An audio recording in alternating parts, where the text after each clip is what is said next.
Let's jump right into today's explainer, where we're unpacking a literally life-changing financial concept that was hiding in, well, a pretty unexpected place.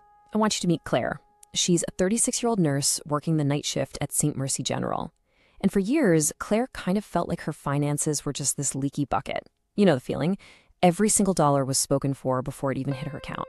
Student loans, a stretched-out car payment, that lingering credit card balance. She was pulling double shifts, completely exhausted, but still feeling like she was just pouring water into a bucket that was never, ever going to fill up. But that entire narrative flipped when she found a box belonging to her late grandmother, Dorothy. Tucked away under an old tablecloth were these brittle 11-year-old notebooks that held a literal generational secret. And what's wild is how small it started, just 50 cents. When Claire cracked open that first notebook, simply dated March, the very first entry just said, March 4th, moved 50 cents to savings, didn't buy the newspaper today. I mean, Clara actually laughed out loud. 50 cents! Her grandmother was meticulously tracking half a buck. But as she kept reading, something really shifted for her. There was this profound, unhurried, just incredibly deliberate nature to that tiny choice. So here's our roadmap for today's explainer, transforming this generational secret into a step-by-step guide you can actually use. First up, the teacup mentality. Then, step 1, automate the habit. Next, step 2, handle unexpected expenses. And finally, the power of perseverance. Let's get into it. Part 1, the teacup mentality, starting from zero. Now, to really get why this works, we've got to look at Dorothy's starting line. She was a seamstress raising 2 kids, mostly on her own. She never made more than $22,000 in a single year. And when she started this habit at 31, she had exactly $200 in her checking account. Zero safety net, no family money. She was starting from absolute scratch. Which makes the result, frankly, mind-blowing. When Dorothy passed away, her family was sitting around the kitchen table in pure shock, because alongside a completely paid-off house, she had quietly built a $184,000 nest egg. Clean, debt-free, no complex financial plans, absolutely zero expensive broker fees, all on a seamstress's salary.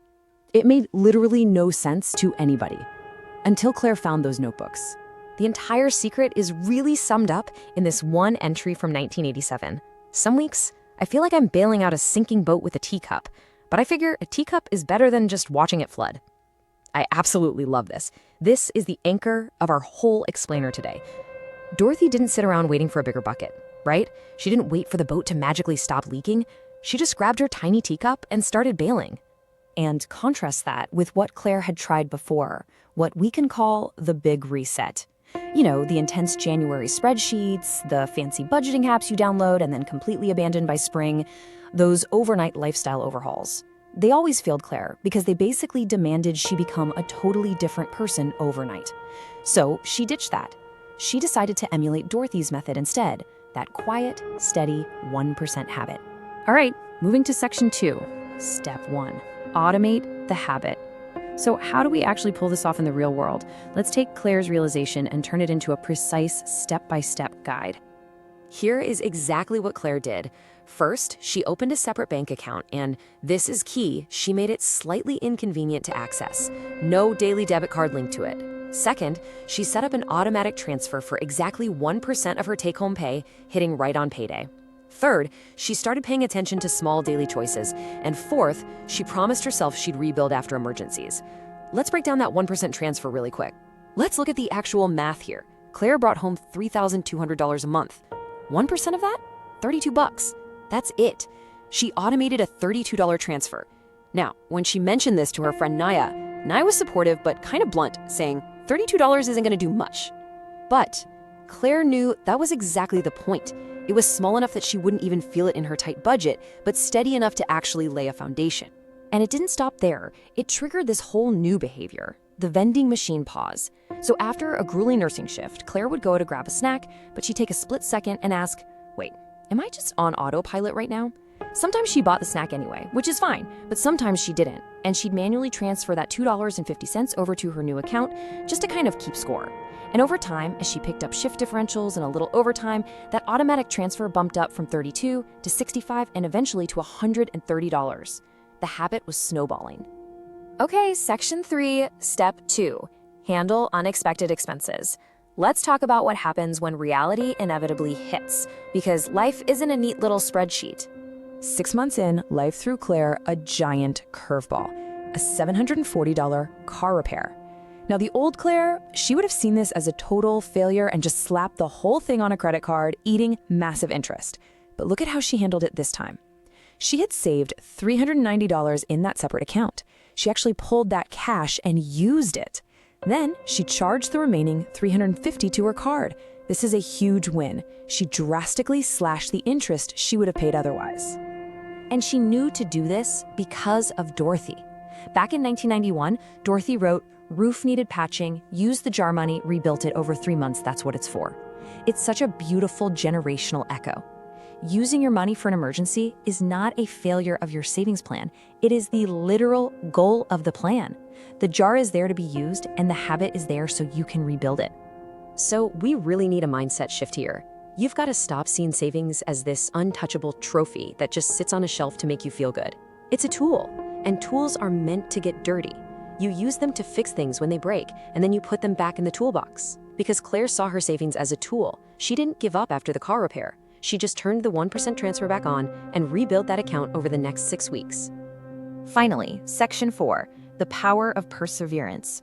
What happens psychologically and financially when you keep this tiny habit alive for the long haul? 18 months after finding those notebooks, Claire's separate account hit $1,600. Now, to some Wall Street guru, maybe that sounds like pennies, but think about where Claire started. For 4 years, she didn't have a single dollar that wasn't already assigned to a bill. Her coworker, Marcus, had even told her once that she was just redirecting debt. So to Claire, this $1,600 was an absolute massive victory. It was hardcore proof that the system worked. Dorothy actually captured this exact feeling decades earlier. She wrote, "Jar has $31 in it, opened a savings account at the bank, felt like a real person." Felt like a real person. Wow. That is really the core of this whole explainer. Claire's self-image was fundamentally changing.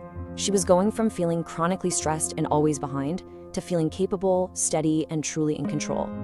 And the beauty is, if you stick with it, the financial growth scales all on its own. Just think about Dorothy's timeline. She didn't jump into complicated investments. Early on, she just bought simple U.S. savings bonds at the post office. By the late 80s, as the balance grew, she moved into bank CDs for higher interest. And it wasn't until the mid-90s, once she had a solid foundation, that she finally stepped into a basic index fund. The lesson? Start small, let it build, and only scale up when your teacup has finally filled a much larger bucket. But the absolute best takeaway here is how this rewrites your own internal narrative. Claire completely stopped saying, "I'm just bad with money." And why? Because the evidence didn't support that story anymore. You can't say you're bad with money when you've kept a dedicated savings account growing for 18 months, surviving a car repair, medical bills, and the holidays. She actually shared this with Pete, a 28-year-old coworker who felt like his $18 a month was just pointless. Claire told him, "Look, feeling pointless is exactly how it's supposed to feel at first. You just focus on quiet consistency and you let the evidence change your story." So, we're going to wrap up today's explainer with one question for you. What is the smallest habit you could start today? You know that old saying, the best time to plant a tree was 20 years ago, but the second best time is today. Well, Dorothy planted her tree at 31 with a dollar store notebook and 50 cents. Claire planted hers at 36 with a tiny 1% auto transfer. The math doesn't care about your starting amount. It just requires you to start. So, grab your teacup, start bailing, and let's see what you can build. Thanks for joining me on this explainer, and we will see you next time.